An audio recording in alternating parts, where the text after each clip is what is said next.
বালিশের পাশে মোবাইল রেখে ঘুমালে 4 ধরনের রোগ আপনার হতে পারে। এটা আমি যখন ইন্ডিয়া গিয়েছিলাম তখন এক ডক্টরের সাথে কথা হয়েছে, তিনি আমাকে বলেছে বিভিন্ন ধরনের সমস্যা হয়, তবে 4টি খুবই ইম্পর্টেন্ট। বিশেষ করে আমাদের সমাজে, আমাদের সোসাইটিতে ম্যাক্সিমাম মানুষ আমরা আমাদের ফোনগুলো রাতের বেলা যখন ঘুমাই তখন আমরা বালিশের নিচে রেখেই তারপরে ঘুমিয়ে যাই। এরকম হয় কি হয় না? বিশেষ করে ম্যাক্সিমাম ইয়াং পিপল যারা আছি তারা আমরা মোবাইল এসে আমাদের যুব সমাজকে একেবারে ধ্বংসের দ্বার প্রান্তে নিয়ে গেছে। মোবাইলে ভালো আছে, খারাপ আছে, তবে আমরা ভালোটা ইউজ না করে আমরা খারাপটা ব্যবহার করার চেষ্টা করি। বিশেষ করে বালিশের পাশেই আমরা মোবাইল রেখে তারপরে ঘুমিয়ে যাই।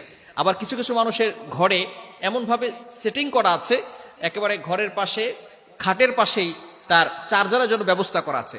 মোবাইল চার্জে দিয়ে সেখানেই বালিশের পাশে মোবাইল রেখে চার্জে দিয়ে সে সেখানে ঘুমিয়ে পড়তেছে, যার কারণে বিভিন্ন ধরনের রোগ হওয়ার সম্ভাবনা আছে। এক নাম্বার হচ্ছে হৃদরোগ হওয়ার সম্ভাবনা আছে। যে বালিশের পাশে মোবাইল রেখে ঘুমিয়ে যায় তার হৃদরোগ হওয়ার সম্ভাবনা আছে। এবং দ্বিতীয় নাম্বার হচ্ছে মাথা ব্যথা হয়।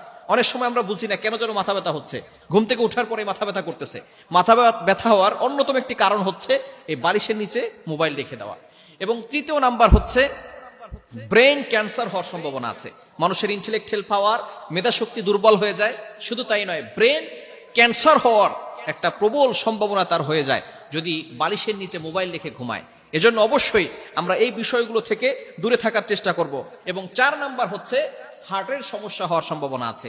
এই 4 ধরনের ক্ষতি হবে যদি বালিশের পাশে আপনি মোবাইল রেখে ঘুমান। এই মোবাইল থেকে আমাদেরকে দূরে সরে আসতে হবে, মোবাইলটাকে মুসলমান বানাতে হবে।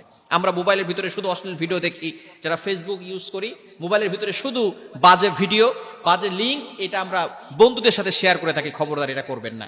একদিন আপনি থাকবেন না, কিন্তু আপনার ফেসবুক ঠিকই থাকবে। ফেসবুকে আপনি যে মিথ্যা পোস্ট করেছিলেন সেটা ঠিকই থাকবে। একদিন আপনি থাকবেন না, আপনার ছবিগুলো থাকবে। আপনি যে অশ্লীল ভিডিও শেয়ার করেছেন সেটা থাকবে। আপনি গ্রুপে অশ্লীল ভিডিও দিয়েছেন সেটা ফেসবুকে থেকে যাবে। আপনি একদিন থাকবেন না।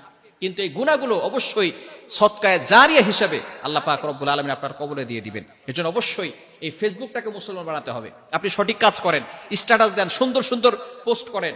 আপনি ফেসবুকের মাধ্যমে আপনি ইসলাম প্রচার করতে পারেন। আপনি হাদিসের কিতাব পড়েন, বিভিন্ন ধরনের হাদিসের কিতাব আপনার বই ঘরের ভিতরে রাখেন, হাদিসের কিতাব পড়েন। আপনি সুন্দর সুন্দর হাদিস আপনি স্ট্যাটাস দেন।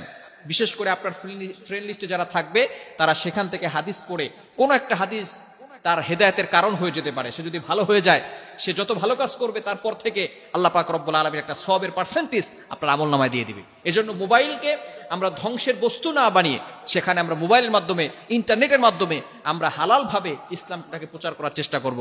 হারাম কোনো কাজ না করে সঠিকভাবে দিনটাকে প্রচার করার চেষ্টা করব। তাহলে আল্লাহ পাক রব্বুল আলামিন আমাদেরকেও সওয়াবের ভাগীদার করবেন। আল্লাহ তাআলা আমাদের সকলকে এই বিষয়টি বুঝার তৌফিক দান করেন।